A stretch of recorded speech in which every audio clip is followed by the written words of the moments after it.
going down what was logical. Yeah, I know. Because I see how much you drink. You love your vodka out of a straw.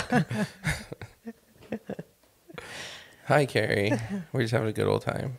I know. We are live now. Okay. So in other words, wrap it up. Yeah. Be quiet. Well, just don't say anything dumb. Oh, okay. I'll try. Filters. Hi, Carrie. Hi, Josh. There we go. Regroup here. Yes. Well, how have you been? Good. How about you? Good. Yeah, I've been busy. Yeah. I mean, I feel like we're running around like crazy, and sometimes I forget to see how you're doing. Yeah. We don't have time for that, right? Oh, that reminds me, I need to ask my wife how she's doing. That would be wise. Yeah. Well, we're going to talk about something that comes up quite a bit in therapy that we call financial infidelity. So we're going to talk about money today. Okay. Yeah, but not in a good way. Yeah. Not in a like, here's some. I know. Yeah. It's not that type of podcast. Yeah. I'm thinking about that too. I'm like, I wonder, how people will ask us, how do you do what you do for a living, where you go and you listen to people's problems and we help problem solve all day, basically. And really never dawned on me that way when we entered the profession. But I wonder if our podcast is like that. Like, do I really want to listen to problem solving today? I know. Yeah, I know. I do that when I'm listening to certain things. I'm like, do I really want to? I know. Do that today? Right. Yeah. A little too much. Yeah. Too deep. Yeah. I have to do something lighthearted or stupid. Yeah. So you do politics, Yeah. You don't feel anything. Yeah, or just anger. I need to feel anger today. Yeah. What is? Okay, which one should I choose? Yeah, that's right. But financial infidelity is something that comes up a lot, and I think most people are probably familiar. I mean, I think the common knowledge in our society is that money is one of the main things couples argue about. Right. And I think it's a very vulnerable topic. In fact, a lot of therapists won't even bring it up with clients. Yeah. I think a lot of young therapists, that, Yeah. And, but, two kind of, again, common knowledge issues that tend to come up, or people tend to think of as things couples argue about a lot, are money and sex, right? We're going to talk about both of those today. Yep. But just to put it in perspective, like, I asked this question to a lot of people, and the answers will vary, but it does tend to lean on one side more than the other. But when I say, like, if someone were to ask you, like a would you rather question, like, would you rather answer the question of how's your sex life going, or how much money do you make? Which question would you rather answer? And most people will say, well, of course, both of them are vulnerable. Yes. Right. But most people would say, would you rather? Like, I'd rather pick the sex one because the money. So just to put it, like, people don't want to talk about their money. Like, I don't even want to talk about my money with my kids. And it's probably who I need to be talking about it with. And help them understand how it works, and so they can be prepared when they get out of here. But it's just a very vulnerable. I wonder why that is. It's a very vulnerable thing to talk about. We could talk about that for days and days and days, why it is, right? But why do people not want to tell people how much money they make? Because it reflects their value, their worth. It reflects on their role. It is about values. Yeah. I'm wondering too, like, there's always some kind of shame in there. Like, if you don't, if you tell someone how much money you make, either you're not making enough, right? Or you are afraid you might be perceived as making too much. Sure. Right. So let's not even talk about it. Yeah. Let's just talk about politics. But we're gonna. Yeah, that's right. Yeah.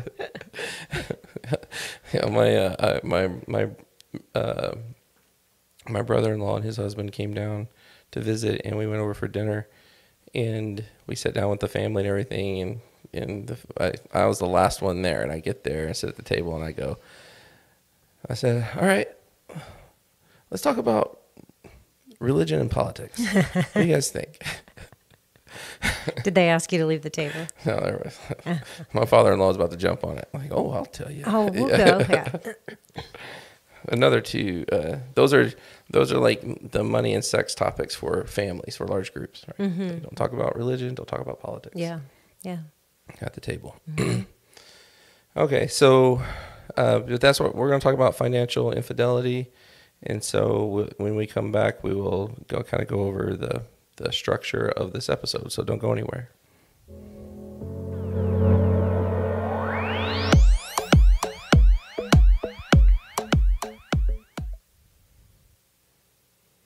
Hey everybody, welcome to Therapist Take Podcast. We are going to talk about financial infidelity, and you're going to get to learn more about the term that you might see on the thumbnail of this video, which is morgasms, which I thought was a really cool term. And before we get into the structure of this episode, just want to remind everybody to please subscribe to our channel. If you're watching this on Facebook, sorry, I kind of mumbled there. If you're watching this on Facebook, please head on over to YouTube, subscribe to our channel. And then if you're a podcast type of person, then head on over to the audio platforms, whether it's Apple, Spotify, or wherever you listen to your podcast, and you can follow us there and give us a 5-star review and do all the things that please the algorithm. So we would appreciate that. So, okay, so we're going to talk about financial infidelity today, and to kind of go over just kind of the format so everybody has a heads up of what we're going to do. We're going to talk about to start off with, we'll define it first, but we'll talk about the different variations and the manifestations of what it looks like, basically. Does it have any links to infidelity? And this is kind of where the concept sexual of infidelity. Right, I'm sorry, you're right. See, that's we typically think of infidelity as sexual, right? So yeah, any links to sexual infidelity, and this is where we'll talk about the concept of morgasms. Are there any red flags, or what red flags should we be looking for? The typical red flags. And then we're going to talk about 5 measures that people can take to prevent financial infidelity. So that'll be the last thing we do. So you definitely want to listen to that part for sure. Mm-hmm. Yeah. So we are going to be referencing, by the way, a lot from Debra Kaplan's book. And so I have the book here, but we can put the image on screen for you. So it's called For Love and Money. But she also has, I didn't know this when I was kind of going back through it, went to her website. She has a few other books that we'll make sure to put links on. But this is kind of her specialty. Yeah. Mm-hmm. Yeah, she's a mental health professional in Arizona, but she used to work on Wall Street, I think. And so she knows the financial world. Mm-hmm. She knows that dog eat dog, high intense culture, right? And she does a fantastic job of showing the correlation of money and sex. Yes. So we're not going to dive particularly into the sexual part of it just yet, but let's talk about the financial piece. Like, how would you define financial infidelity? Like, I think it's secret keeping regarding finances. Yeah. So you definitely have secret keeping in there. Yeah. I think I would have, there's some kind of egregious, betrayal or, a violation of an agreement, with a partner. So that would probably be in my definition. Yeah, I think so too. I will read just real quickly Debra's definition from her book, if we want to put that quote on the screen. She just said, it's really simple, actually. She said, I define financial infidelity as the keeping of financial secrets in an intimate partnership. So yeah. I like that because I think it gives you room. Yeah, I was going to say, you could say it could be a long-term secret. It could be I'm not telling you I'm going to buy the car until I get back with the car, whatever, right? Yeah. It does. Yeah. So it's encompassing enough. Yeah. Yeah. It's encompassing enough for some, to capture what it is. And then it leaves enough room for people to make it their own, because I like definitions like that, and with issues like this, because there is a point where, like infidelity is infidelity for anybody, but where it begins, there might be different starting points or different features of it. Sure. So that's why I was asking you, like, what word would you make sure you would want to have in it for you? And so I do think it would be important for a couple to sit down talk about that, which I'm jumping to the fourth point on that. What is your unique definition? What does financial infidelity mean to you? You know, but a lot of, I never put those two words together until we started doing the sexual infidelity work, right? Did you? Yeah, no, I don't think so. I mean, it's been so long now since we've been trained as CSATs or certified sex addiction therapists, you know, that it all kind of merges. But I feel like that's what it actually crystallized.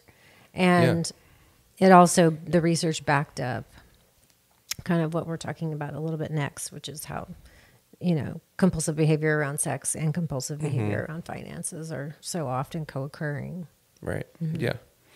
So yeah, the same here. Like, and then I can, I'm not going to get specific on this one, but I can think of the very first case I had where I was like, this is, you know, textbook financial infidelity.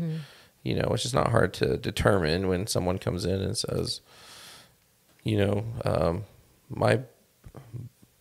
went to my bank account and it was empty, you know, and it turns out this person's been spending money on a lot of different things. And so what are some of the ways that you've seen it? This is kind of the first point, you know, the different manifestations. Like what are some of the different ways that financial infidelity has shown up?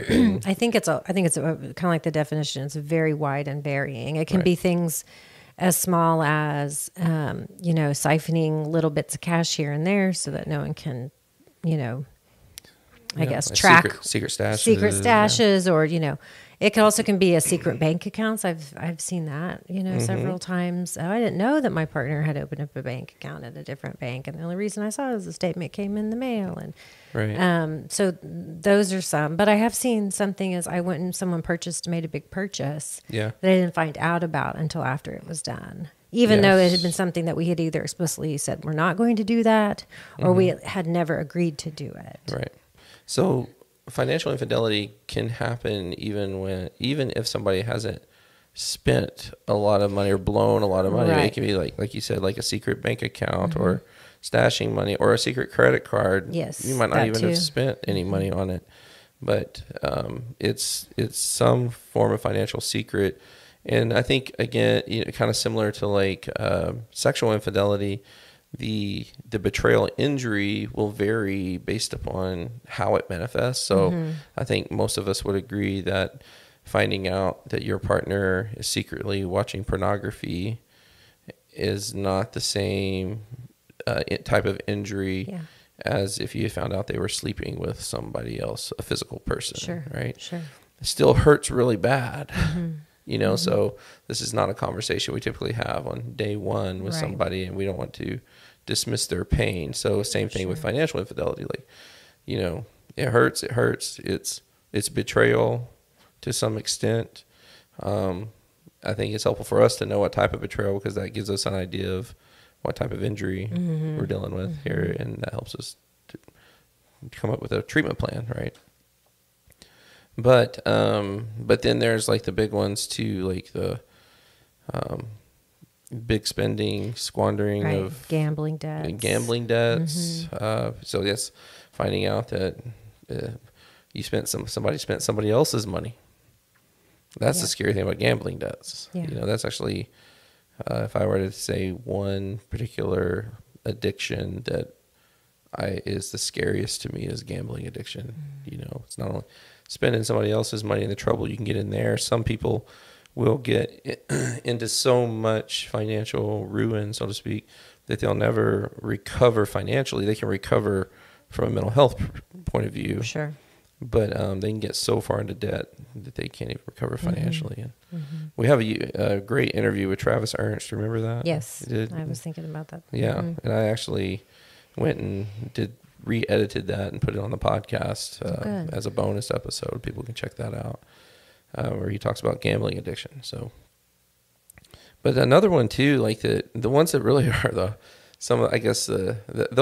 gambling one is like the scariest one for me. But like they're all heartbreaking versions of this. Like what do you think of when you think of like the heartbreaking versions of Oh, well, the or people that squeamish or something. I don't know what word I'm looking squeamish. for. Oh, well, I wasn't the heartbreaking is the people that are taking little bits of cash back at the grocery store because they're scared something they got to leave, or they're afraid that their partner isn't safe, and so they're just over time trying to do these Yes. little things that is keeping financial secrets, but Yeah. heartbreaking probably because they're seeking safety. Yeah.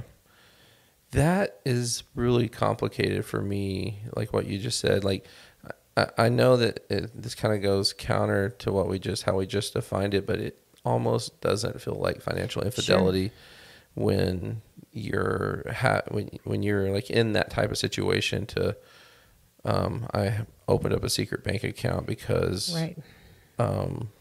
there's my safety's on the line in some sense, whether it's financial safety. I'm not talking about just physical safety, Right. Financial. like if I don't have access to a lot of money and I'm planning on leaving, for example, I'm trying to get out, and this person finds out and they kick me to the curb, and I'm just resourceless. Resourceless, basically. For me, it's the discovery of massive losses of income or draining the retirement account, without your knowledge. And, it's just, the level of betrayal and the mental gymnastics that you're going to have to learn to do, and that move toward forgiveness, to me, is huge because like if my wife, drained, let's say we had $150,000 retirement or something, and it was just gone. Like, no matter how much I make back, my fear is that I'd be going, I would be $150,000 richer still. So if we got it all back, I'd be like, well, we have $150,000, but we would have had 300,000 or, and so that's kind of like where I'm like, I don't know if it's heartbreaking. It is heartbreaking, but I think it's gut wrenching, Yeah. I think I would vomit. Maybe. I think I would. Okay. I hope that doesn't happen for many reasons then. Carrie's. No, I know. I just don't want to see you vomit. So. Well, you see someone vomit, you tend to vomit, It's disgusting. Yeah, it's awful. Yeah. But I think that's telling you how corely that's disruptive to you, Yeah. right? I mean, your body's literally going, I got to get away from this. Yes. So badly. It's so sickening. Yeah. Right. You work hard. We all work hard for what feels like not enough money, most people. Yeah. And when something like that happens, it is just earth shattering. Yeah. And it's such a, pull on the rug of safety, right? Right. Yeah. Absolutely. What else are you not telling me? Yeah. Type thing. Exactly. And so those are just some of the ways. So it runs the gamut from like something as seemingly small, still betrayal, as, taking out a secret credit card, but not even really using it. It's just keeping these financial secrets, and then all the way to something like that, Right. And something else that happens too is, and this kind of fits with the sexual infidelity stuff, is people getting blackmailed. Oh, yeah. I've had tons of clients they get blackmailed. Yeah. And then of course, the secrecy builds upon each other, trying to keep the infidelity secret, because that's usually why they're getting blackmailed. It's because they slept with somebody they shouldn't have been. And then when I say shouldn't have been, they slept with someone who wasn't their spouse. It doesn't mean like pick your affair partners better. That's not what I'm saying. Yeah. And then now they got having to pay for their apartment or buy them a car, and now they got to trying to keep that secret too. And so it's hard. Well, let's talk about that second piece. Then the links to sexual infidelity. And Debra Kaplan's book, she actually does a great job of making those connections. And she said that in her book, she quotes the research. So I'll like, if you want to get her book, go get it. You can look up the research. So she says research has found that increases in money, power, and wealth are linked to a higher likelihood of infidelity. And then she kind of goes into what that means. And then kind of to close out that quote, if we want to put this second one on the screen, she says, basically what it boils down to is that risk, power, and reward are arousing, and money's the aphrodisiac, which I really like that imagery. Yeah, I do too. Mm-hmm. Yeah. So what does that mean to you, like when you hear that? It goes together, like, Sorry. It's peanut butter and jelly kind of thing, right? You're, having money and risking it and it getting, rewarded. It just, floods your brain with those feel-good chemicals. And the thing about, dopamine specifically is dopamine is the chemical of more, right? The chemical of go, right? And so you get a big check or you make a big, financial risk and it pays off, your brain's humming. And so guess what happens? You want more, right? You want more of this energy, right? More of this. And so the risks start to seem worth it in that moment. You can just see how it stacks and connects, right? Yeah. Yeah. So I've thought about this a lot, and I don't really know the answer. I know that she does in the book. She puts a lot of statistics on related to this phenomenon of how sex and sexual infidelity and financial infidelity are linked, or how sex and money are linked. And power but when I think there's a stat on this too, I think it was like if you make less than $35,000, this is a book. I can't remember how long she wrote this book, so it may have changed, but the number of cases of infidelity go down when you make lower amounts. So anecdotally, I've noticed in our practice that we don't get a lot of people coming in for sexual infidelity or betrayal trauma work in that sense, who are in a lower socioeconomic status, and I've wondered if a lot of that might have to do with survival. So I kind of wonder if those numbers might be skewed a little bit, because we know sexual infidelity is happening in poorer communities. Right. But I'm wondering if when you're going back to Maslow's hierarchy of needs, is if they're is that the thing? I mean, we got to put food on the table. I mean, that's the thing that we've got to worry about. So, and then of course there's the resources to be able to get the type of help that people who have money can get. Yeah. And so I kind of wonder about that a little bit, because on the surface it looks like that sexual infidelity is kind of the rich person's issue, or the affluent, or even the seeming okay, doing middle class, whatever, it seems to be kind of that's just anecdotal. I was sitting there thinking about how you can find out more information about that, because I think financial infidelity and sexual infidelity happen across all SES, right? Yeah. But I definitely think that where does this dynamic of power and I want more, I'm invincible, right? That's got to be, there's got to be connected, right? And I'm sure it's in context, right? Yeah. I definitely can see it getting, becoming more of a problem as status in money increases. So I've always believed that about with sexual infidelity and how status and money work in terms of the power element. Not all sex addicts are seeking power, but a lot of them are, and so it's not uncommon for people who are in prestigious jobs, so they have a title, whether it's doctor, lawyer, pilot, CEO, right? I mean, just these really prestigious jobs, and they're known, they have the status, and then with that status comes money, and so a lot of them can have, and they do make good money. Not everybody, but a lot of them.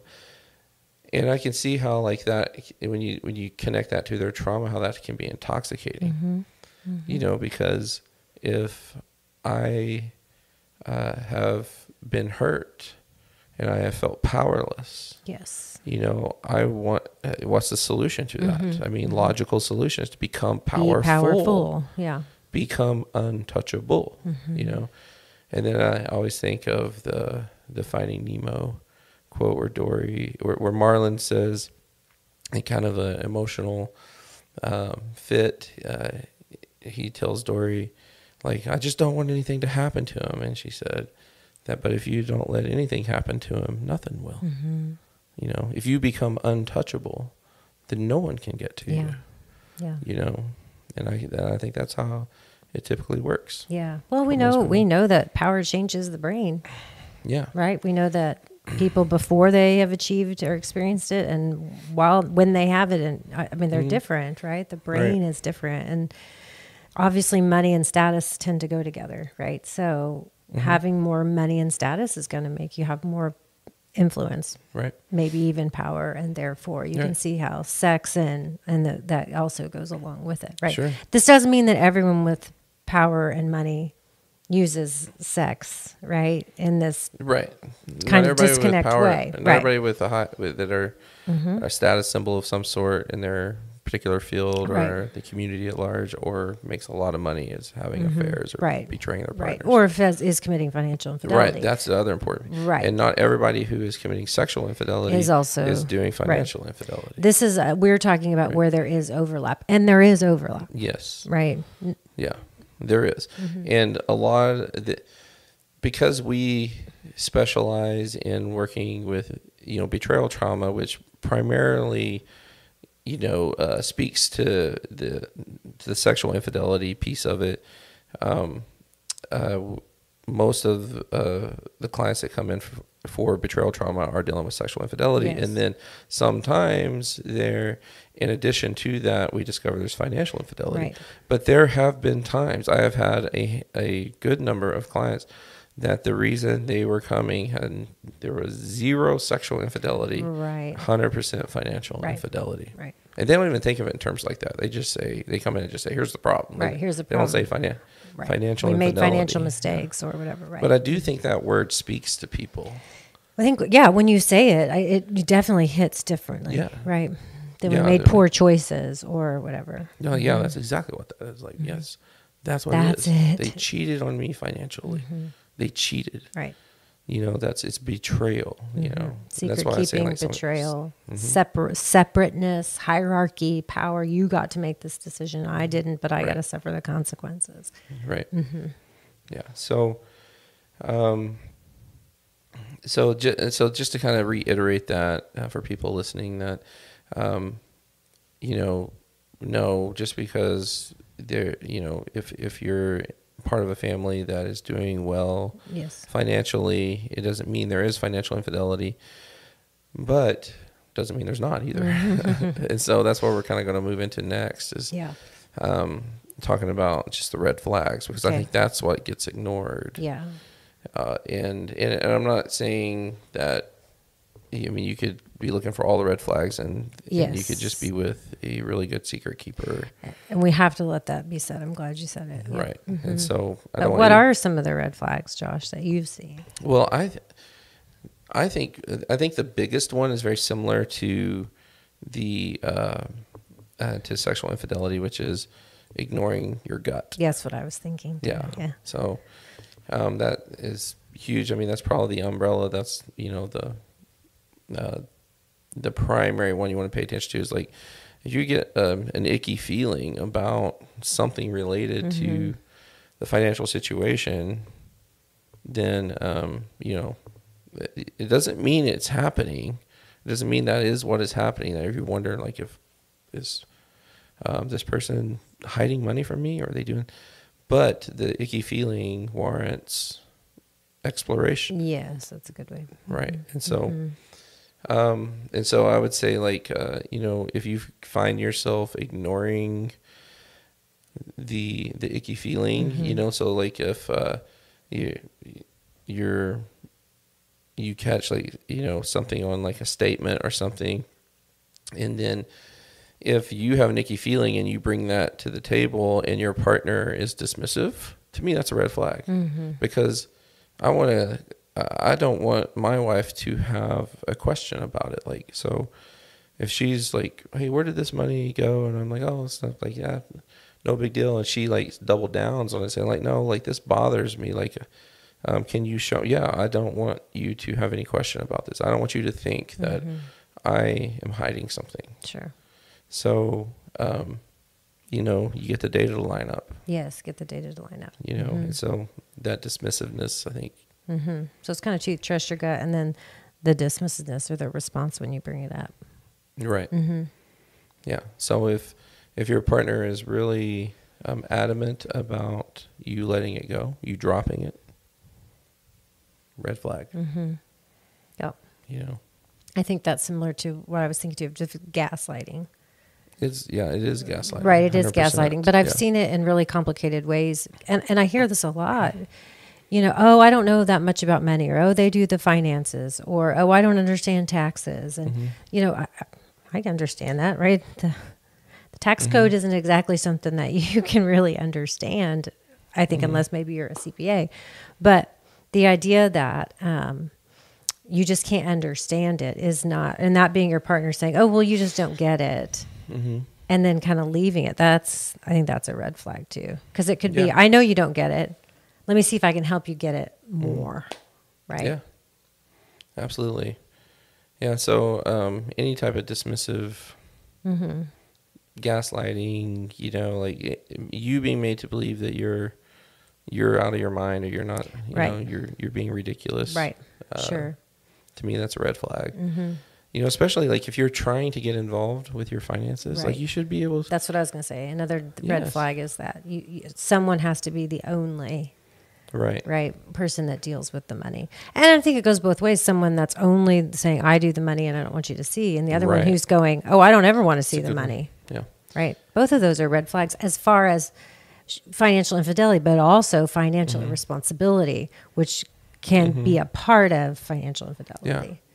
So I think like, if you don't have access to your accounts, get access to your accounts. And if you get pushback on that, that's a red flag. You know, like you're not a child in the relationship. Right. So, you know, if you have shared accounts, then you need to see. You need to have access to your shared accounts, even if you're not the primary one who does the depositing or the transferring and things like that.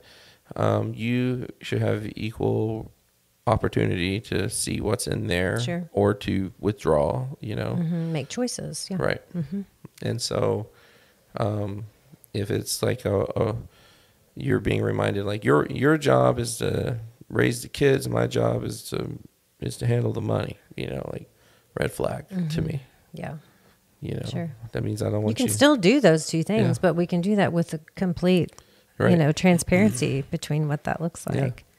It doesn't, just a reiteration here, the red flags it doesn't mean that there is financial infidelity. It just means that there's something to be paying attention to and not to, don't just dismiss it because you get pushback. Right. Yeah. And so, yeah. Did we miss any? No, I think we did them all. I think we did. But I think we've already, even in talking about that, I can see how it kind of leads into the next section, right? Yeah. So let's talk about that. Okay, so this is the fourth one, and I think this is really important. I think everything's kind of coming to this point, and there's a lot we could talk about in terms of, you know, what do you do when you discover it's happened, and we should probably do an episode on that. But we'll definitely make sure to put some links to resources and things in the description, so that if you have discovered that, you'll at least be able to, you know, look at those resources and see if you can find a path to get help, you know. And so, but we're going to talk about 5 measures that you can take to prevent financial infidelity in your relationship. Okay, and so the first one is communication. Every therapist's answer. Right. Yep. But it's not just any communication, right? Right. It's money talk, right? Yeah. Communicating about finances, communicating about facts, communicating hopes and dreams, communicating values, communicating priorities, delegating what that means for each one of you, et cetera, right? There's many pieces under this communication. Right. And it shouldn't just be a one-offer either. Like Yeah. it's a dialogue. Yes, It's an ongoing dialogue. Like you should not feel that same sense of reservation, I guess, that you would if somebody else was talking to you about your money. You shouldn't feel that with your partner. You should be comfortable talking about money with your partner, not being afraid that, he or she's going to get mad, that I'm bringing this up. It's like, no, the dialogue needs to continue. That's ongoing right. dialogue. I get asked a lot, how often should we be talking about this? And of course, there's no one size fits all. Yeah. But yeah, I think when you need to talk about it, create a budget, a plan, and check in on that. When there's more transitions happening, move, job losses, education, expenses, et cetera, you're going to talk more often, right? But you need to have enough of a structure, a plan that works regularly enough that the plan is working and you talk about it as it goes, right? That's what we talk about in couples therapy all the time, right? That it's about not just what you say, but how you say it. Right. And so, yes, you need to have the plan of what you talk about, but you need to also say it regularly enough, right? Yeah. And so the frequency is going to change. Yeah. Depending on those life transitions and circumstances. Right. I agree. And then this one's really important too, is get involved. A lot of times, and my wife and I fell prey to this too, like a lot of times families will set it up to where one person handles the finances, right? Yep. And there was no financial infidelity that happened in our relationship, but what we did experience was that me in particular, was feeling a lot of pressure with the finances because I knew everything that came in and everything that went out. I knew, any type of investment or anything like that we had. Like I paid attention to all of it. And then when it came time to pay bills, it's like, we don't have the money for that. We don't. And so because my wife wasn't watching what's coming in and coming out, relying on me, the issue she was dealing with is feeling what? Feeling you. You're the one that says that can't happen right now. Rather than it's not Josh saying that. It's not Josh saying that. It's the account saying that. Yeah, it's not me feeling you. Like, Carrie, what are you talking about? No, you're not the problem, Josh. That's what I'm saying. Yeah. But that's the way you said it perfectly, because that is how it felt, right? Like, and that's probably how she was receiving it. And then she even agreed too, and that she needed to get involved in it. And to this day, we meet once a month. We look over our finances, pay our bills, and of course there's dialogue happening throughout, because we spend money like most people do in between paying bills, right? But we sit down with our computers and look at the accounts, and she has a spreadsheet. I've never seen her spreadsheet, never seen it. Because it's not for me, it's for her, right? And I'm glad she has it. And so, I think she will, willfully tell you that really helped her, but a red flag would have been if she is like, I want to get involved in this part of it. And I'm like, no, you do your thing, I do my thing. Well, that'd be a red flag. Yeah. So get involved. If you're not involved with your finances, get involved. The third thing is basically to have a good understanding of your relationship with money. Yes, I agree. And ideally your partner's relationship with money. Yeah, we do a lot of this in premarital counseling, right? The assessments around that look at that. And that's great, but that's not just something for before you get married, right? This needs to be an ongoing thing. This kind of just reiterates what therapy is at its core. Know thyself, right? So know your relationship with money. Know what money means to you, right? Know how you do money. Know how you BS yourself about money. Yeah. Because if I have loose cash in my purse, I'm going to spend it on, Diet Coke and packs of gum and just, stuff that's not bad, but just I didn't really need it. What's hard for me is to me, Venmo money isn't money.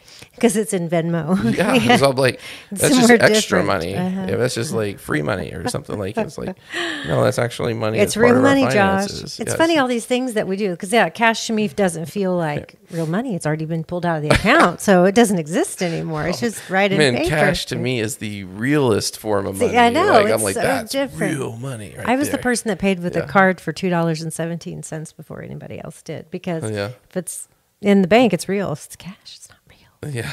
But this That is all, is this is paper. knowing this stuff about yourself, right? Yeah. And then being able to communicate it to the people that impacts. Right. That's a big deal. Yeah.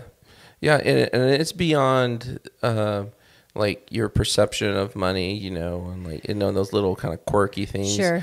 But, Big kind of things. take a deeper dive too, Yeah. if you're able to, and understanding like, do you deprive yourself? Yes, Are you, sure. are you an overspender? Right. I learned this from a very young age, when the carnival came in town. I spent all my money and we didn't have a lot, and all the money that was given to me by my parents for the carnival, I spent every bit of it on this little game where you have to use a quarter to knock other quarters off the shelf. I know that. And game. I'm like, that's how all those quarters got on the shelf. The people like me spent their whole all the Joshes. yes, Yeah. and I was like, even thinking back on that and remembering like how like I just had to put another one in. I'm like, this is the next one, which Travis talks about that on the gambling stuff. Next one. Yeah. This will be the one. This will be the one until you're down to the last. Then you get down like 4 left. You're like, well, I might as well just put them all in May there. as well. It's only 4. Yeah. Worthless anyways. Right. But yeah, to know this stuff, you're right. The deeper stuff, like Right. what does money mean again on that level of, do I hoard it? Do I blow it? How do I use it to numb? How do I use it to feel in control? And any of those, across the spectrum Right. of those kind of things. Yeah. How it makes you feel. And then you got to be honest about it. And I do think we live in a world where it's a little easier to be honest, in the sense that there are tons of apps. Even banks will categorize all your spending for you. So, the other day I read some article that said you should be spending about 8% of your monthly income on your groceries. So I was like, I'm going to calculate how much I spend on groceries. I do not. I spend almost 11%, more over 11%. I want to know. Yeah, I went over. So now I'm like, what does this mean? Yeah. I don't know yet. I haven't got that far yet, right? But I could do that. I could get that. It's kind of like writing down your food, right? When you're trying to figure out how to be healthy, right? Is you got to write it down. You can look at where you're spending, and that can tell you some things. That's a good way to get honest and be aware of what you're doing with money. Right. So kind of on that same note, like, and this is under the same point of knowing your relationship with your money, or your relationship with money, is knowing your partner's relationship with money. Now, you may not have the type of relationship where you can have that conversation with your partner. Your communication or your just the connection levels might not be there. But you can watch your partner spend money. Yeah. I mean, you can. Yeah, you can see. Now if there's financial infidelity, there might be some secret spending. But with what you are able to observe and notice, most partners know if I have a partner that overspends, or a partner who doesn't ever buy themselves anything, or a partner who only spends cash or never spends cash, or is constantly asking me to put money in the account, or send me Venmo money. Send me not real money. That's my wife. Hey, send me some Venmo money. Yeah. So, I mean, you can get, an idea. You might not get the full story, or the deep, insightful articulation of your partner's relationship with money, but you can get an idea just by paying attention, paying close attention. You can. That's the good thing about pattern. Right. Exactly. And so this kind of leads to the next point, right? Just have a plan. Right. I knew you'd like that one. I like that one. Yeah. Yeah. But a plan, and not just a budget, but a plan, right? Right. A budget, to me, budget can be a lot of things, but I think budget is about here's the money coming in, here's the money going out, here's what we got to pay and what times. But I think a plan too is like the meaning behind it. Well, what are you saving for? Right. What makes that spending in that category? Like if I'm spending 11% in groceries instead of 8%, right? And how does the plan accommodate that? And what's the point of that? Right. Yeah, exactly. And I think it needs to be, rigid enough to where you're held accountable to it, but not so rigid that it can't be changed. Right. It needs to have some flexibility in there too, Every because successful plan. your financial situation will change. Right. Look at COVID, right? Yeah. And so, from the pandemic, everybody's not spending because nobody knows what's going to happen. And so, everybody's financial plans probably changed to some degree there. Yeah. But also too, like, for example, I'll give an example from my personal life. We have a plan. Like I said, I mentioned it earlier, like our routine, we have that routine that's based in our plan, of how we pay bills, how we communicate and dialogue and examine our accounts every month. And then, of course, we are not afraid to talk about money with each other. But one thing that happened recently is that my wife works in a field where she will get paid on grants sometimes. And so she basically got a raise, but the raise wasn't going to be long term, And so for the first time in our marriage, we've been married nearly 25 years, she has her own account, and I don't have my own, and it's really not her own. I'm on the account, but I don't want to see it. And the reason I don't want to see it because I don't want to spend it. And it's meant to be a type of savings account, Right. And so I can see it if I want to, and she'll tell me how much money's in there and things like that. But we had to change our structure and our plan up because everything has always been joint, and it is a joint account. It's just it's managed on paper. It's a joint account, but right. it's managed by her. It's managed completely by her. Sure. And so that changes had to change how we pay bills. We pay some bills out of that account. And it kind of feels almost like how a couple who has their own money, quote unquote, might pay bills or handle that part in their family. And so and it's not always going to be that way, I'm sure. I mean, someday we'll retire or whatever, and then we'll have to redo our plan again. So it does change. Yeah. The last one I think is also really important, is to have a financial planner, or a financial advisor. And so, what people don't realize sometimes is that the financial advisors of the world, a lot of them will meet with you and do a full financial assessment for free. They'll look at everything. They'll do a whole portfolio, meet with you, go over it with you, because that's not, managing your portfolio or running those assessments. That's not how they're going to make money. They're going to make money like if you actually buy a certain product from them or something like that. Sure. That's where they make their money. So they'll meet with you for free and go over these portfolios with you, and tell you how you're looking on things and what you need to do. But I do think you kind of need to settle on one that will review your accounts and stuff. And one of the most comforting things my financial advisor said to me once is, he's like, because I was thinking about doing this, and I'm just worried that I don't have the money. He said, Josh, I am not going to let you get yourself into trouble like that. I won't let you do it. That's awesome. The peace of mind that gave me, that somebody who knows the world of money and knows your money and knows my money, keep you told safe. me that he's got me. Yeah, he's got that's my back, awesome. Yeah, and having somebody like that, I think is crucial. Sure. I also think having a good accountant. Yes. But not everybody can have an accountant. Yeah, but I still think it's helpful. I do. If you can get an accountant, if you can they have somebody that really knows the stuff. Yeah. Is really valuable. Yeah. And this isn't just for the wealthy.